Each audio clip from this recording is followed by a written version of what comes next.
Oh, hello there. Hi, everybody. Didn't see you come in there. We're a few minutes behind. We're about a quarter of the way into the 9 o'clock hour here, but that's okay. I was previously indisposed because I was catching up on Andor season 1. They just started releasing episodes from season 2, and I decided I want to rewatch season 1. I already watched it when it came out originally, but I feel like I would like to catch back up. And I also didn't want to watch the new season and have to wait.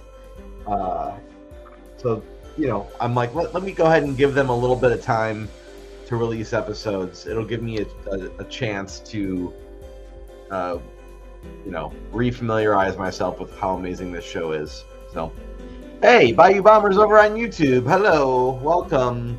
Nice to have you here. This is the final broadcast of April 2025, and today is April 25th of 25. So, 25.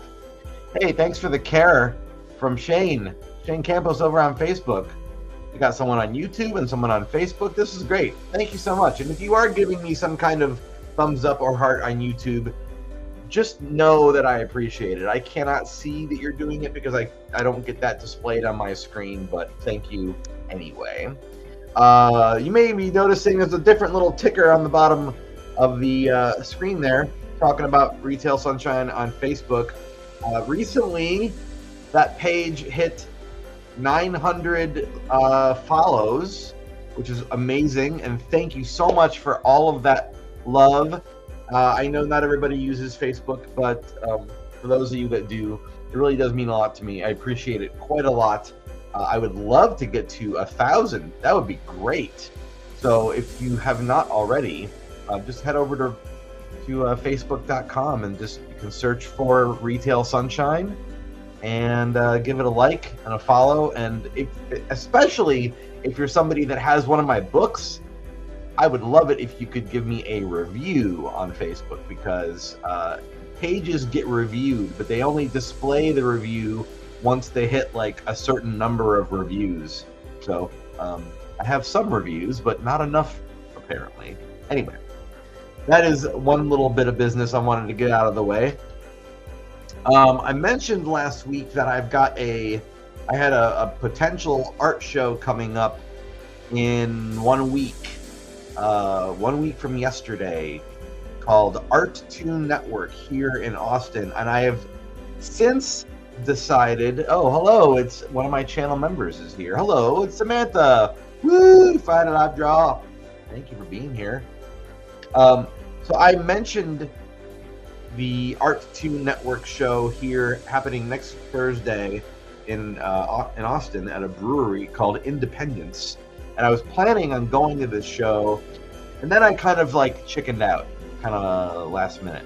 Not last minute, but, with a little over a week to go, I decided to not do it. And the reason I decided not to do it is I don't currently have a folding table. I know those are not super expensive, but I don't particularly feel like going and getting one right now.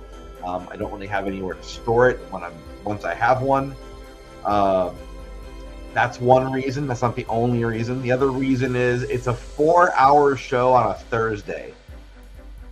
And, look, I'm not saying I couldn't do it, but I am saying it's a lot of effort to pack up everything in the car, drive down south, set everything up, be there for 4 hours, and then pull everything back down and drive home. It's just a lot.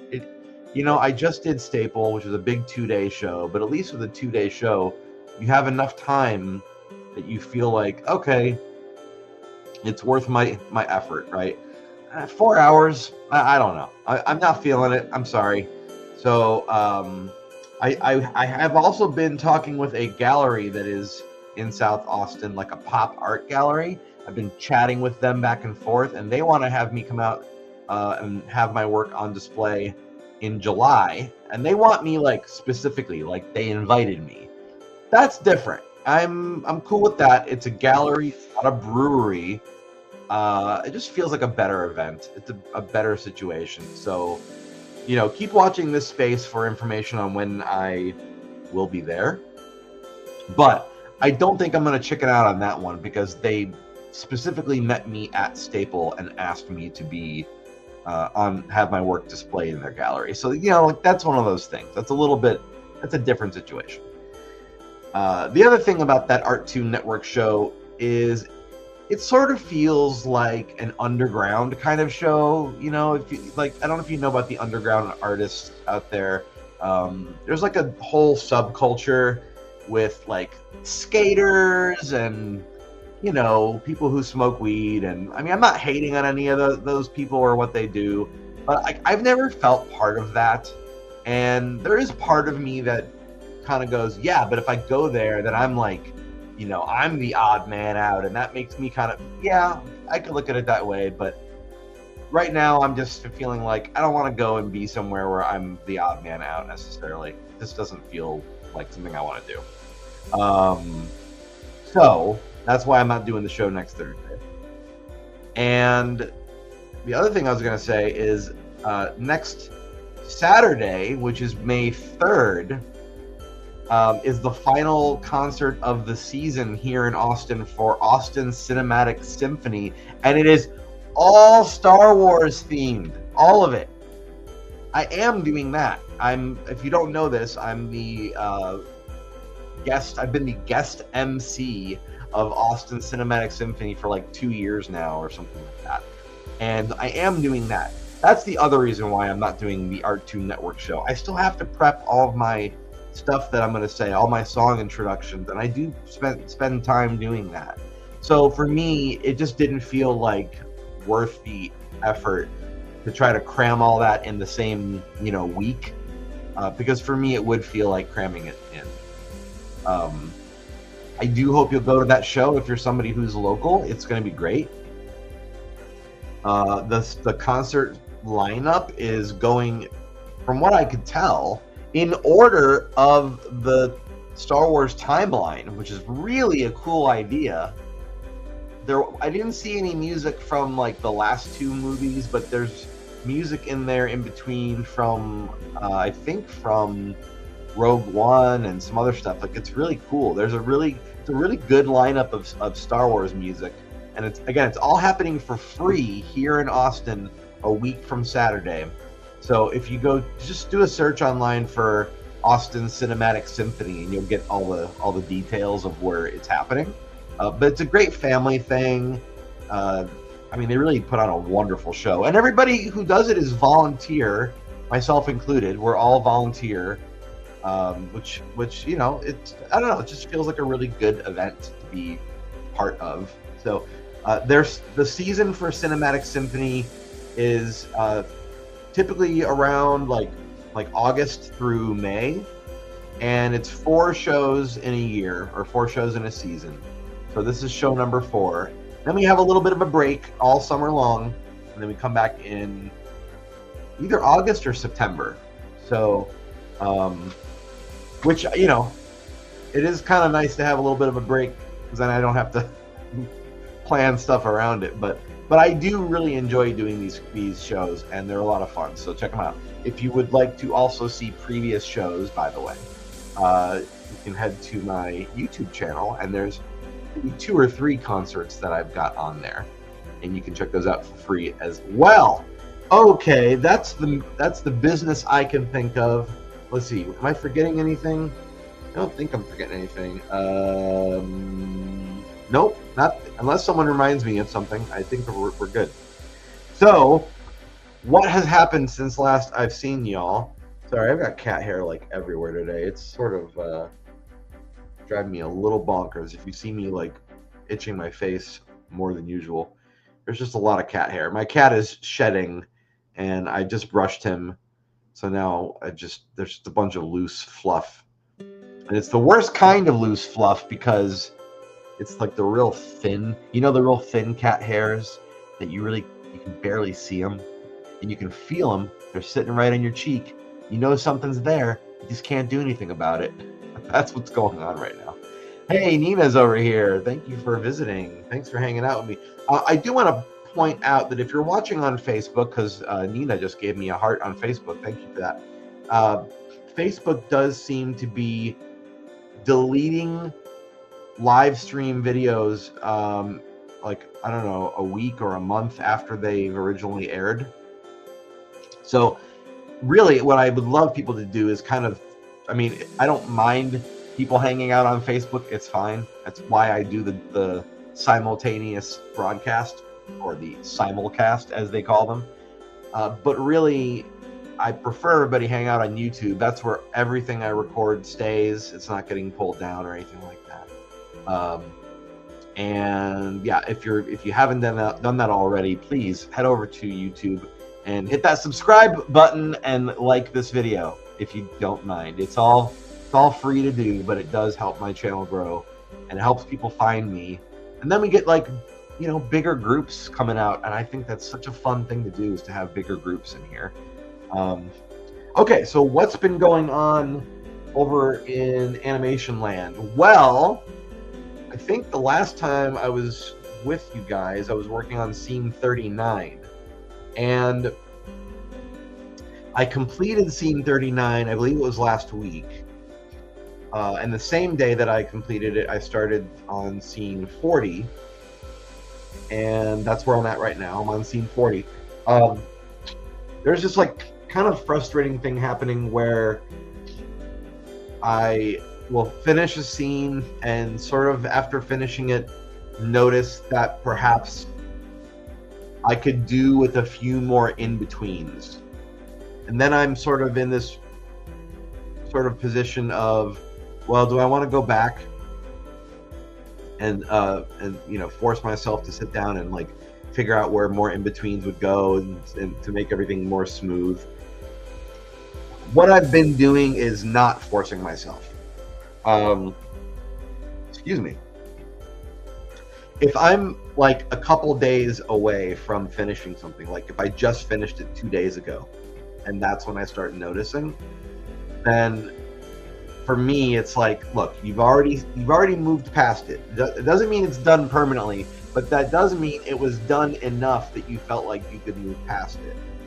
So the way I'm handling this process is, because the animation I'm doing right now is not, like, final. I can go back and make changes, but I am trying to get it, like, as, you know, as close to final as I can. So if it was final enough for me to start on the next scene, then I don't go back.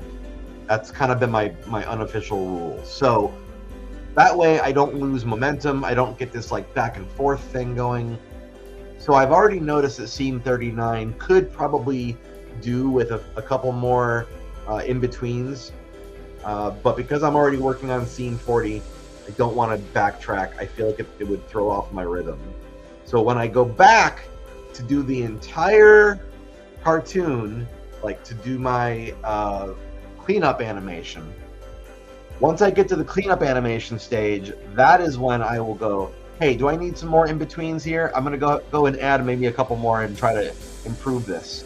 So that I'm just trying to give myself some grace. If I recognize that things are good enough to move forward, I'm letting myself go forward, but I'm also reminding myself, hey man, you can go back and make changes. This is not, you're not, like, locking it in yet. So that is what's going on. I can show you a little bit of what scene 40 looks like. I'm already a pretty decent distance into scene 40. We got some pretty cool little drawings of New Guy that happened in scene 40. Let me see if I can find some of the more, like, interesting. Like, I like this drawing. I think this one's kind of fun. The different kind of pose that I don't usually do. And let's see if I can find another one that's kind of fun. This is kind of fun here. And what I've been doing, this one's a lot of fun. This one's a lot of fun. I really like this one. What I've been doing in this scene is taking my time to really plan out all of my key poses. And I've already done my key poses for this scene. What I'm doing now is going back in between those key poses and doing like mid poses, which I'm calling mid. I'm not sure if that's the technical term, but basically I'm going back and doing like these kind of major points, or not as major points, where I need the character to hold a pose in particular. And so I'm doing those now, and then as soon as I complete all the mid poses, that's when I can go back in and start doing my in-betweening. I'm very close to doing some in-betweening. Very, very, very close. Not there yet, but nearly there. And yeah, so what I'm going to do now is take a look at everything and make sure that I haven't missed any mid poses. I'm going to look on my timeline, which you guys can't see because I'm not sharing my screen right now, but I'm just taking a quick gander. Okay, so the only mid poses that I'm sort of missing are this kind of transitional moment. But I don't know how I want to handle the transitional moment yet, so I'm not going to do that tonight. What I'm going to do now, because I really do think I probably am okay with my mids for the most part, I think I can start in-betweening. And that's what I try to make happen on my LiveDraw videos. I try to get myself to a point where I can just work on in-betweens, because it makes it a little bit easier on me if I'm not sitting here trying to make too many major decisions. And so that is that drawing there. I'll show you what I'm in-betweening here in just a moment.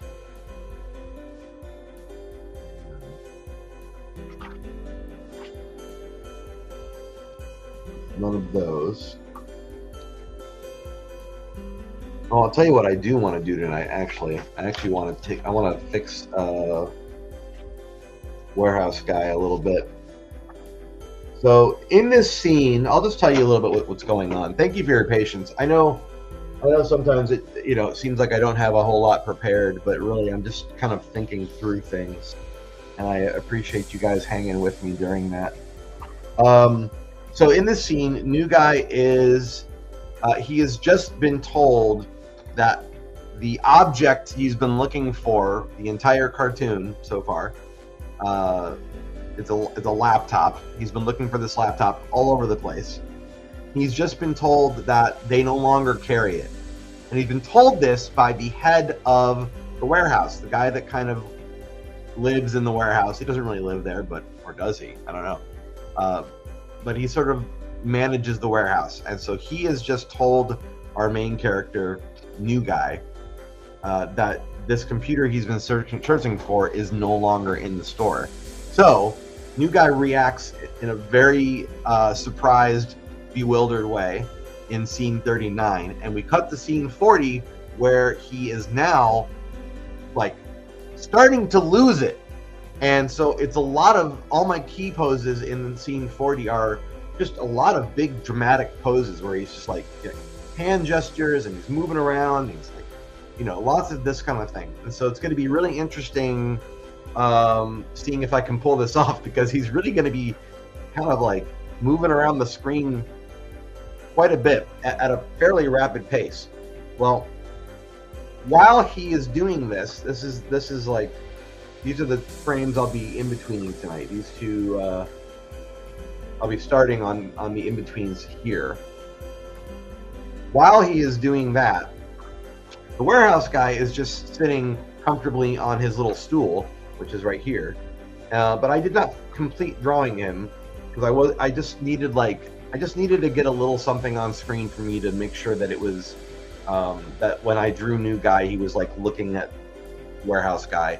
I wanted to make sure that it just looked like they were in the same space together. And then I went and realized, well, man, I probably should go ahead and finish the rest of his body. So I'm going to do a little bit of that as a warm-up right now. I'm just going to kind of like do a little bit of work on him. And then I'm going to start in-betweening these drawings and maybe some other ones.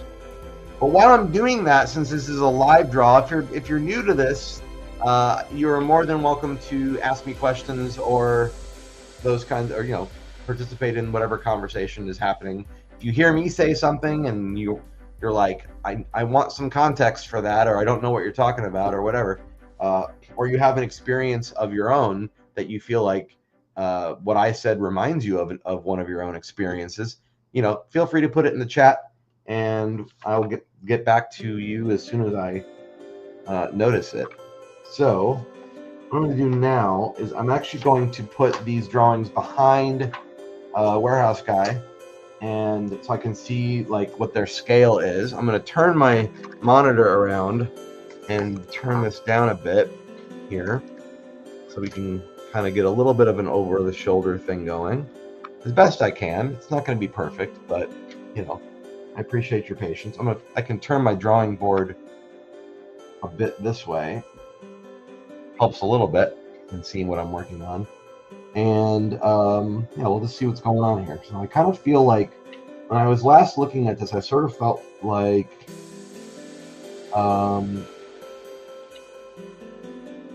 that he needed to have his feet visible in the shot. And so I'm going to make sure that happens.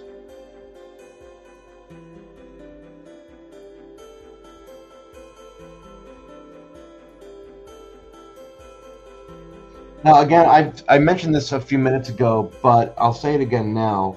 What I'm doing right now is rough. This is rough pencil animation. That is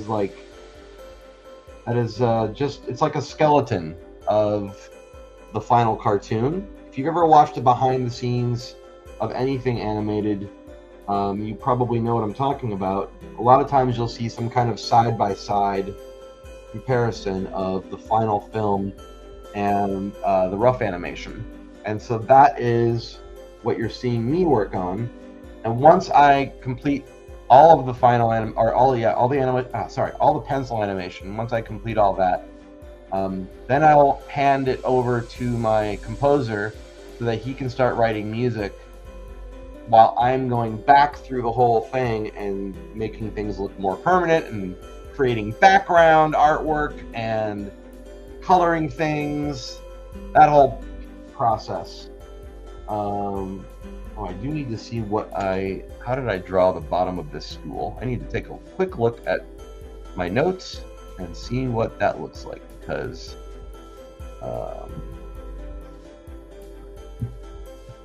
then I end up yeah, there it is. Okay, I've got a picture of how I drew this stool in a previous scene on my screen here, and I just need to see a little bit of that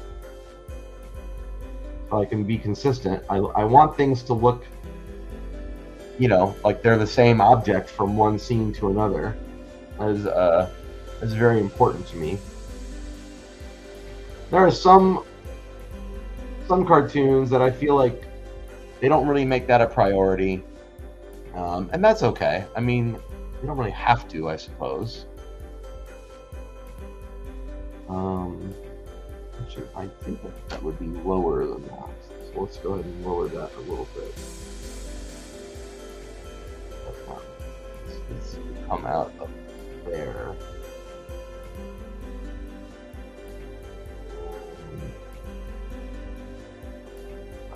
Something I will, you'll hear me say this pretty regularly, which is like, don't be so precious. And it's something I say it a lot because I am trying to remind myself. It's very easy to engage my perfectionism. In this situation, that is me saying that I aspire to be perfect, not that I think I am, in case you're wondering.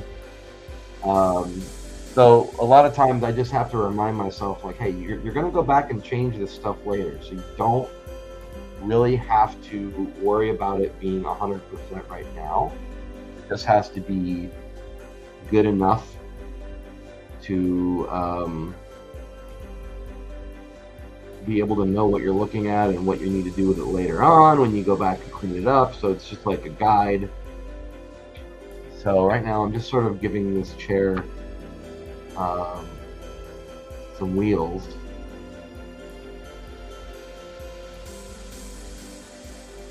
And I'm not going to be doing too much with it with Warehouse Guy tonight. I just wanted to get this. It's been on my mind. This drawing has been on my mind all week, and I've just been like avoiding it.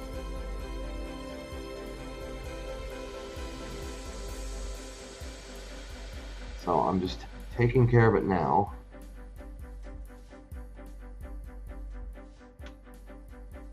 And then if I need to make changes later, I can. But at least now I've got like something to work off of.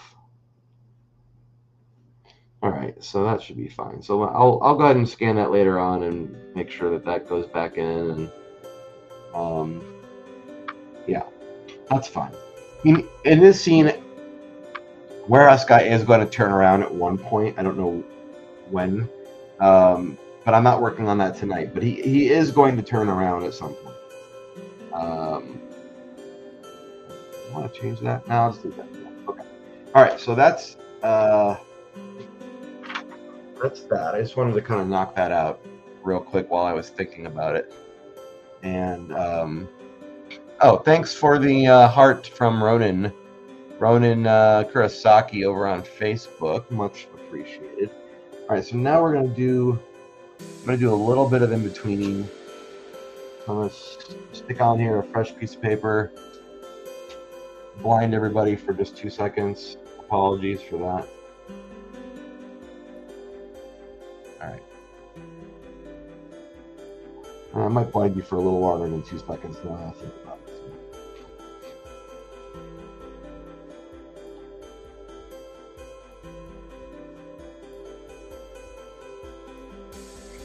So I'm not going to do too much with his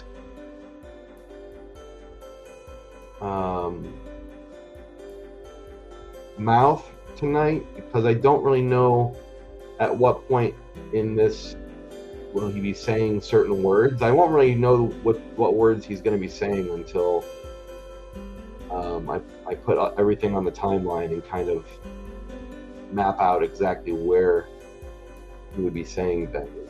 I'm just going to be blocking out his body and maybe putting in like a temporary mouth just to sort of have something there. That's kind of what this scene has been so far. Probably the scene that has the most amount of figuring out poses, I think, so far. Could be wrong, but I sort of think that's what's going on here. And so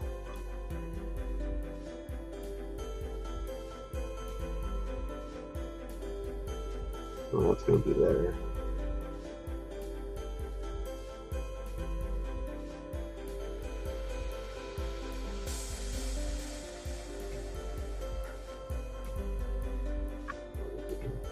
All right, I'm going to go ahead and close this up here. I like this evening's music selection. Oh, thanks. Yeah, I switched it up a little bit. Hello, Eden. Thank you for being here. One of my other channel members. Thank you for being here. Yeah, I do like a little bit of a calming, a little ethereal, maybe a little bit of fantasy. Sort of evokes a little bit of fantasy.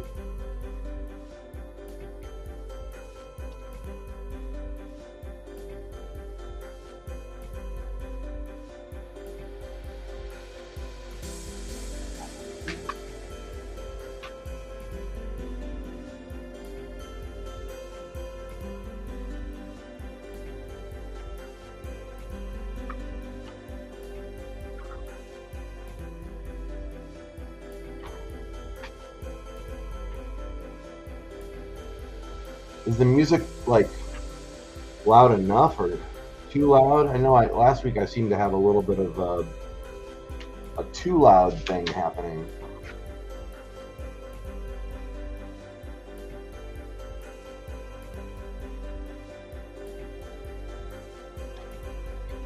Sure. All right. Now, how do I want to handle that?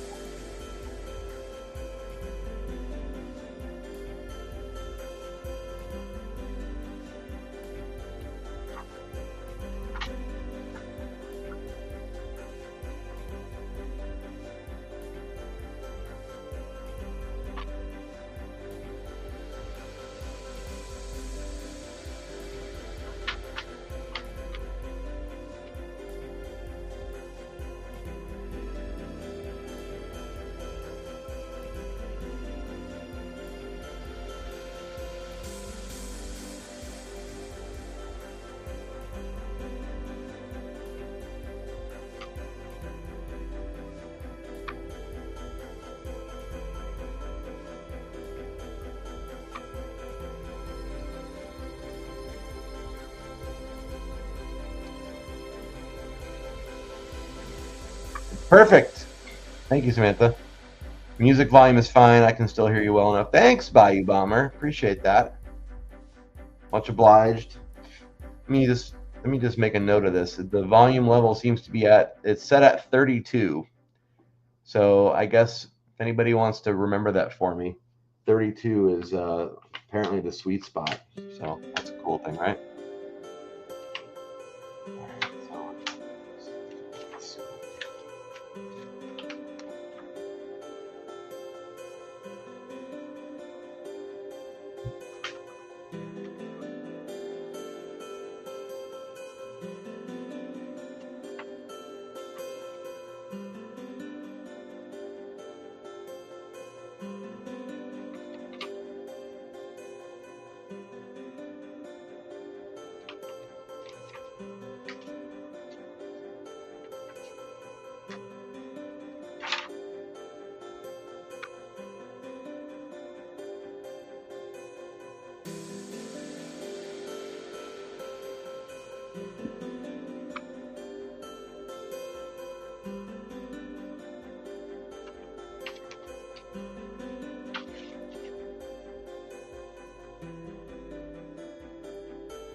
Hello, Nicole. Nicole, whatever graphics you're using are showing up as squares, but thank you for the graphics. Volume less than 10 or equals 10 less than the meaning of life, the universe. Oh yeah, that's very true. Yeah, 42. Very true. All right, so sort of got this figured out.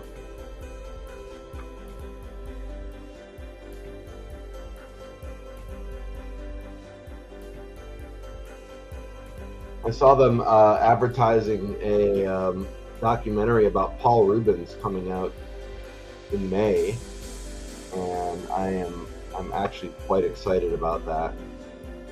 It looks like he was heavily involved. It was a project he was working on up until his passing, and it looks like it's going to be really enjoyable and emotional, and darn it, they're going to make me subscribe to Netflix just for that. I don't know how long I'll keep my subscription, but I will definitely subscribe to watch that. That's for sure thing. Yeah. gonna happen. Kind of see him moving a little bit. Yeah, yeah. That's translating over to screen, I think.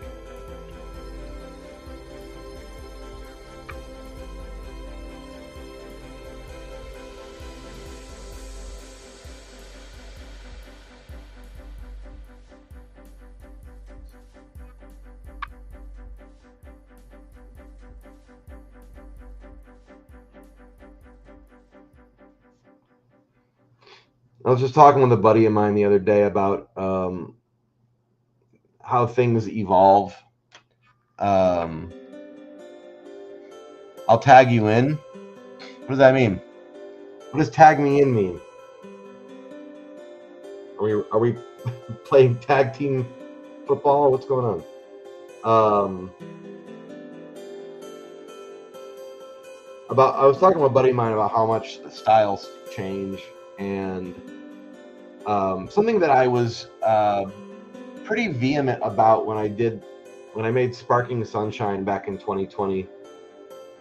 I wanted the animation in that to be created the exact same way that I made the comic strips, and so I, hand inked and colored everything in that short. And as I've been making this cartoon, I've started to realize that that's not how I'm gonna handle this. And I was very adamant about it because I wanted it to be of the comics, and I don't regret that decision. I just don't think it's a very reasonable thing for me to continue doing for a project of this magnitude. Oh, Netflix? Oh, well, that is a very kind offer. I may take you up on that. And so I was telling a buddy of mine, I was like, I think I'm allowing myself to grow with this series again. Part of why I released Everything Must Go when I did, the way that I did, aside from it being the 15-year anniversary of the conception of Retail Sunshine, aside from that, I had already started animating New Ad Day, and I realized that on the other end of this cartoon, I was going to be a different artist, and that Retail Sunshine was going to somehow be changed. And I didn't know exactly how, I just knew it was going to happen. So part of why I made Everything Must Go was to take everything that came before and encapsulate it in one chapter, so to speak. Kind of like a mile marker on the history of the series, as a way to go, okay, this is how it was. This is like the formulation of all of it. And then now we're going to go into the next chapter. And so New Ad Day is the beginning of that next chapter. So I'm allowing myself in this process to, I still want it to be of the comics. I don't want to leave that, but I'm allowing myself to make changes where I see fit. So if I think of something that's a little bit different and it's not the way I would have done it in the comics, I'm allowing myself to make that change. And potentially, if I were to make more comic strips beyond this cartoon, those changes will stay with me, and I would bring them back into the comics and make the comics look different than they used to look. That was why I wanted to say, let me put out this book, and whatever happens beyond this point might be a little bit of a different animal. So when I get to the point where I start to finish this cartoon, and by finish I mean add color and visual effects and whatever, when it gets to the point where I do that, I'll know what that means. I'll know it when I get there. Kind of how I'm looking at it. You might notice I'm using a bit of a short pencil here with a pencil extender, it's starting to like move a little bit too much when I'm holding the whole thing. It's kind of like wiggling within the extender. So I went ahead and sharpened a new one recently, but I didn't realize this until after I sharpened this pencil. It's like broken on one side. It's completely flat on this side, and then down here is when it starts getting those like ridges again. Something happened that it like got flattened off. And why am I telling you this? I'm telling you this because there's a little freaking nub right there that you can kind of see it right there. And when I'm holding this pencil, it like digs into my skin a little bit. So I have to keep using this one so that I eventually, work it down past that. But until I do, I find myself going back to this one because it doesn't hurt my finger. It's like a pebble in my shoe. It doesn't hurt. It's just sort of annoying. Anyway, all right. So back to this.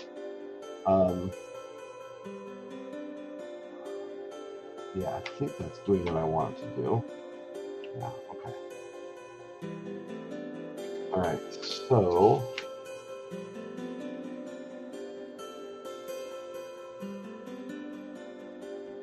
let's get a little bit of facial features on him, and then I'll be able to move on.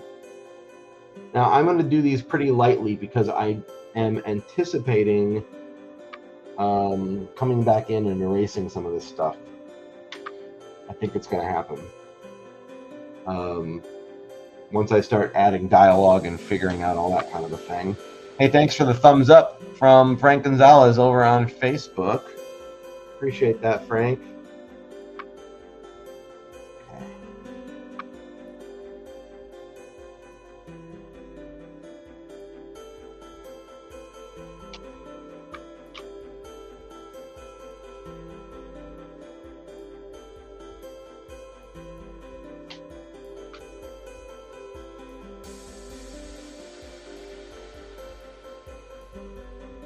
I'm just doing like a generic mouth open sort of a pose for him right now on his facial expression. I don't really know what word he is currently going to be mouthing, and I won't really know until I set all this up on my timeline, play it through, and decide what the right place will be. And then I'll go back in. So I'm just kind of putting in what I think will probably happen to his facial expression in this part, but it is subject to being altered.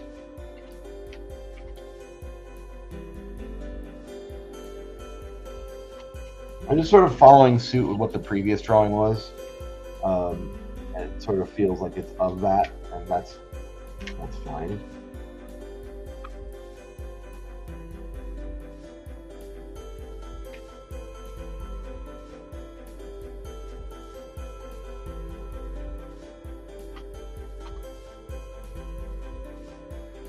I was also telling a buddy of mine about how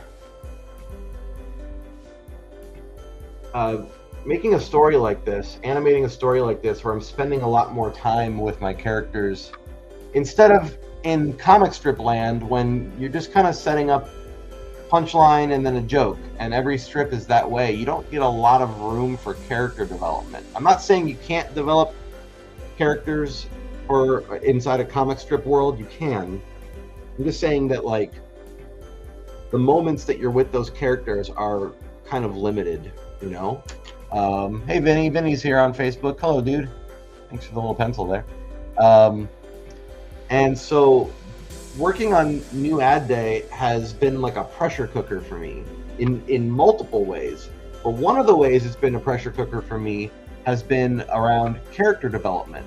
And so I feel like even though I've been drawing these characters for over 15 years, I've gotten to know who they are as people, like super fast, like to the 100th percentile degree, just while working on this one story, because I'm spending so much more time, like the way a character says something, the way that they use their body, the way that they carry their their voice and their facial expressions, and and the things that they say, and when it's not just about making a joke, when it's about telling a story and making a joke, when you're doing all of that together, and you're spending a lot of time with just a small group of characters, certain little personality decisions start to appear. You have to make judgment calls. How would he say this? How would she say this? How would someone hold their glasses? How would somebody walk?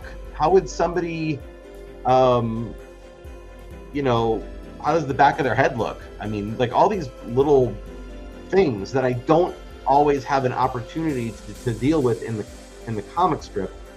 This cartoon has given me that chance. So on the other end of this, what's great is these characters are going to feel more three-dimensional. And so, like I said, if I ever go back to making the comic strip, I believe I'll take all that with me, and the comic strip will reflect all that. But I will tell you right now, I have been enjoying this process more than making comic strips. So I don't know if I'll go back and make more of those. I may just jump into another animation.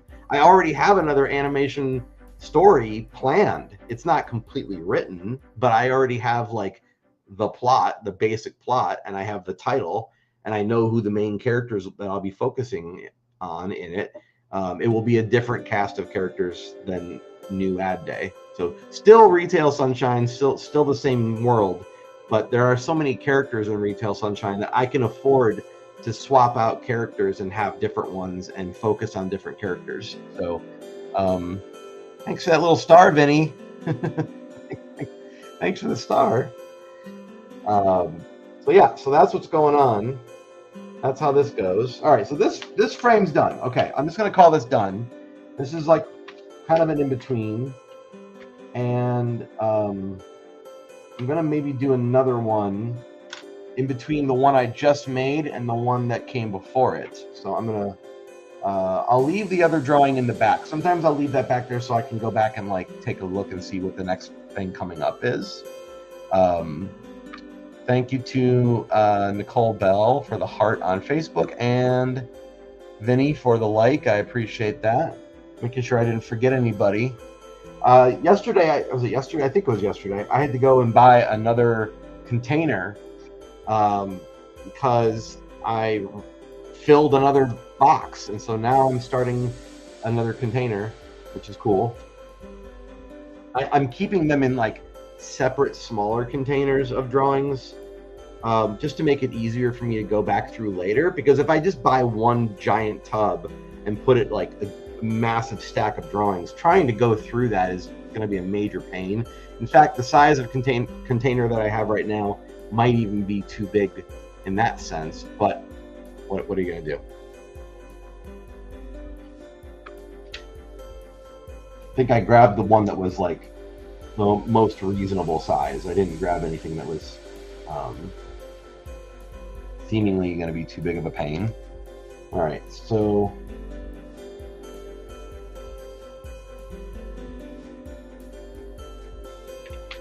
I think I will. You can't really see that, can you? Can't really see that. Okay.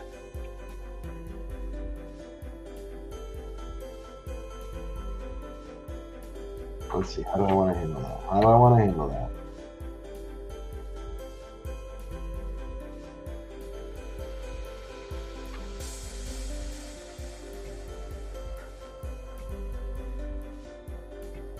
I think we'll just do an in between there. I think that's what I'll do. All right, let's just kind of get that covered. I can sort that out later if I need to. Pretty sure I need a drawing here, so I'm just going to go with that, and then as I go forward I'll get more detailed with how many more in-betweens are needed. Right now I'm kind of doing just more of a general in-between. I know there needs to be something here, so we'll just kind of go with that. I usually just start with the character's head. But once I get the head set up and that's in the right spot, then just to like let you know about my process a little bit. What I do after that is I tend to locate where their hands and feet are going to be, and I kind of loosely put their hands and feet in there. And then typically I'll find the shoulders and do that, and then work out from that way. So I already know where his foot is, because his left foot is not moving for these group of frames. I am redrawing his left foot. I know typically there's ways around that, but because his whole body is moving, I'm just going to redraw that each time. And let's see, that's there. So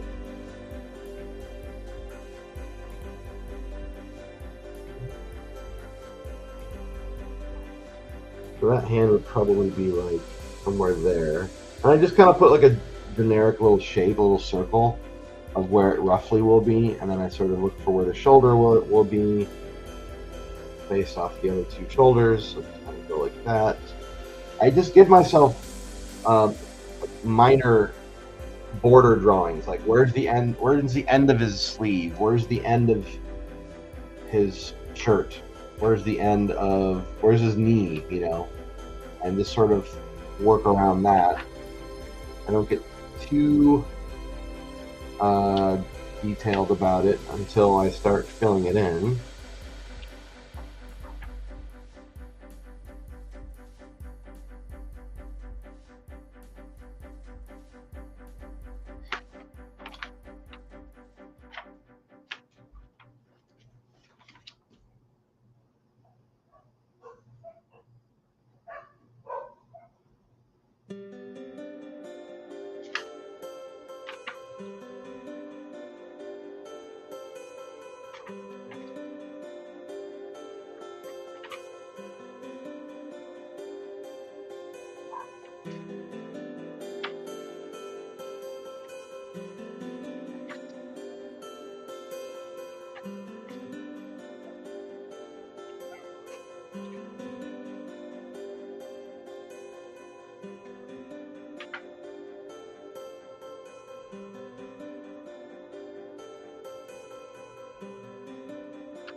Oh, hey, Marks. Mark says, just tooling in. Tooling in? What does that mean? Hi. Hello. Mark's over on YouTube. Mark's 109 Cartoonist is the full name.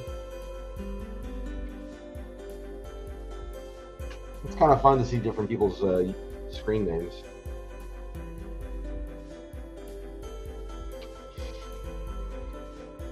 Some people, it's like their name is just an extension of their own name, and then other people, it's like some other completely random thing.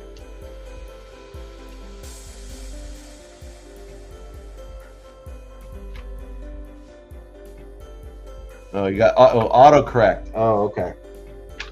You've been a victim of autocorrect. I'm so sorry.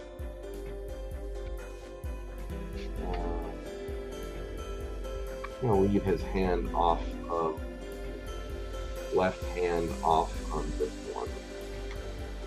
I think. Let's see.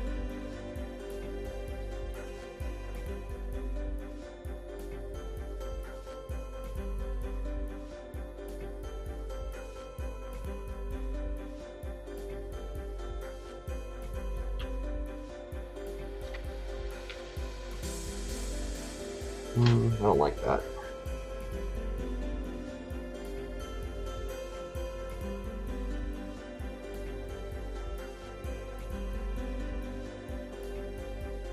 I try not to think about it like too much sometimes. I do try to let go a little bit, because I go, yeah, this is going to be on screen for like a fraction of a second. Not like, it really will be a fraction of a second. But I also know that when something looks off, even for a fraction of a second, if that happens enough times, that's how things start looking weird. So, you know, I think it's important to have a level of standards as best you can, and try not to compromise too much, because then the result could be that things don't look right, you know? That makes sense?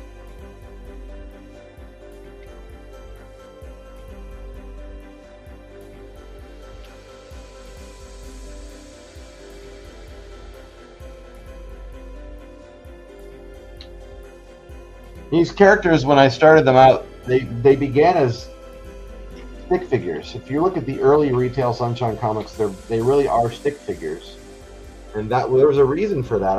I had a deliberate purpose for doing that. And it was kind of a statement, sort of like I was making a statement. And as the series went on, that statement became less important to me. And what became more important to me was telling a good story, making really lovable characters, and going for an artistic sentiment or sensibility that I could get behind. And so what started out as kind of a joke, I mean, yes, it's a comedy, so there's jokes, but I mean, the idea behind the series was sort of a jokey thing that I was doing. And I was kind of being a little bit of what I saw as somewhat of a renegade, a little bit, compared to what I was doing before. And so I felt like I was, I don't know, thumbing my nose at what I thought needed to be done, I guess is what I'm trying to say. But over time, that became less and less of the priority, and it became more about, I needed to know that if I was looking at it, that it would be something I would be proud of, that I would like to look at, that I wouldn't be ashamed of to look at, or that I didn't feel like needed to be explained or whatever. It was just my priorities shifted, and so the characters started growing away from stick figures and more into whatever they are now. I don't really know how you describe what they are now. I don't really have a good description for it. But that was how this happened. And for years, I was drawing animals. I was drawing comic strips about animals. And I think part of the reason I was doing that, if I'm being totally honest, was I didn't really have a good way of wrapping my head around how do I take people and cartoonize them in the way that I think makes the most sense. And I noticed that a lot of comic strips were about people, but I never felt like I wanted to draw people. It just was never something I was very interested in. And so I made it not quite so important for me of how well I would draw them. I was like, well, I'll just focus on the jokes and not care so much about, making it look perfect. And that perfectionist streak, or that part of me that wants the art to match the writing, won out. And eventually I just, like, over the years, it's just been morphing more and more, and so now, like, the artistic style is the thing that's been evolving. I guess the writing's been evolving too, because I'm doing more narrative stuff now. Thank you to Tony Stark over on Facebook for the heart. I appreciate that very much. So that's been like an interesting thing for me to watch. That's been an interesting, like, transition for me to experience, because it's happening by me, but it's also happening to me, if that makes any sense at all. So it's like stepping outside yourself long enough to recognize what your decisions are, and then deciding what to do with those decisions to make new decisions, and then that's the next thing that's happening to you. And this is getting really like heady, but Vinny wants to know, is it more difficult to draw physical humor instead of coming up with verbal quips or jokes? Drawing has always been the more difficult thing for me, always. Since I was a kid, I was really frustrated. There were older kids that I would hang out with that were just amazing. They just would draw like a skull, you know, something real cool, and I would just look at it and be like, man, I don't know how these guys are doing this. And draw circles around me, you know, that old expression. So I've always felt like I've always felt like like writing comes easier to me. I grew up in the theater, so I feel like I'm very much an actor, and I think animation works better for me because I feel like I'm acting through my characters. But the part of it that's the harder part is the drawing of it, not the writing of it, for me. Tony says, Terrell Whitlatch made her whole career on creatures. She didn't draw people. Yeah, and for a long time that was me, and that's all I thought I was ever going to do. And then there was a period where it was like 2013 to 2014 when I put Retail Sunshine on hold, and I was drawing completely different stuff. I was drawing animals again. And I thought, well, I'll probably draw this like for the rest of my life. I'll draw these animals the rest of my life. I even told people that. I was like, yep, the characters you're seeing right now, these animals, this is what I'm going to do the rest of my life. Like I was determining that. I don't know why I felt like I needed to determine that. But obviously it didn't go that way. And I'm not saying I'm not going to return to those animal characters someday. Maybe I will. I don't know. But I can tell you this.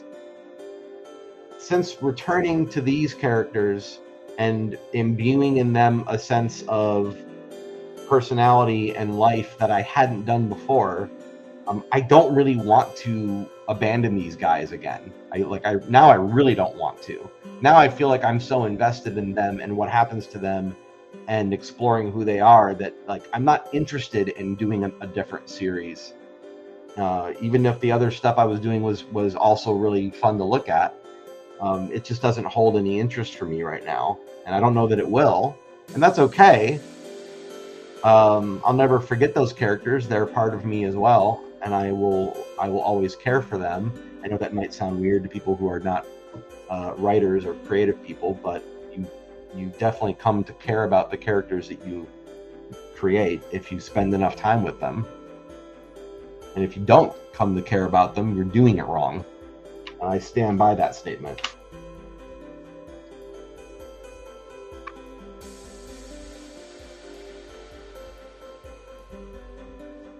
I know we're at an hour, but I kind of want to finish his face, so I'm going to do that. Or at least give myself something that I can adjust later on.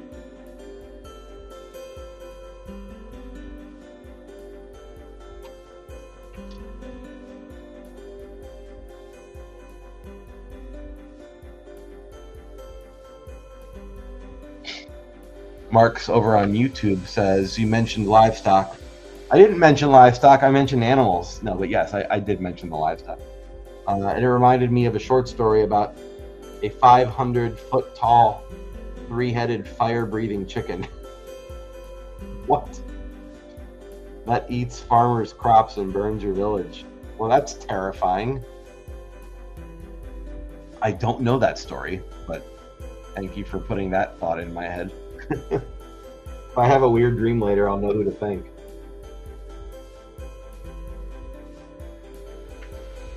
But yes, I was talking about the livestock, but I was talking about some other characters after that as well.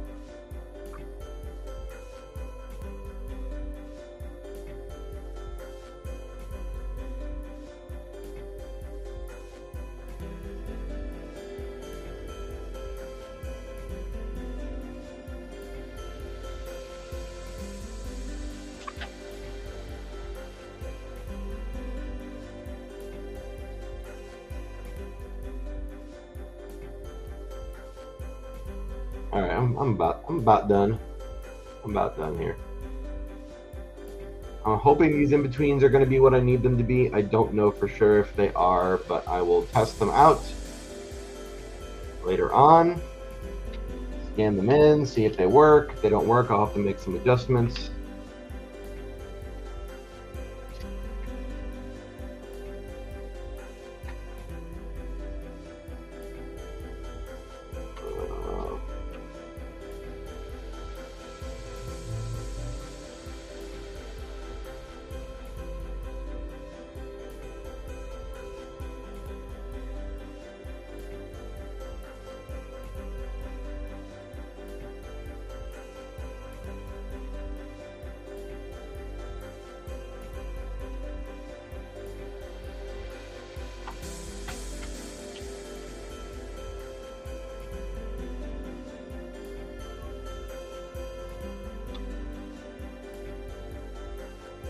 A really funny similarity between Retail Sunshine and the livestock is when I first started drawing the livestock, the plan was they weren't going to be a recurring cast of characters.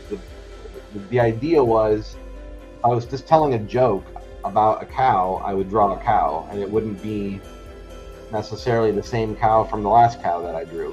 That was just a cow that was needed to tell the joke, and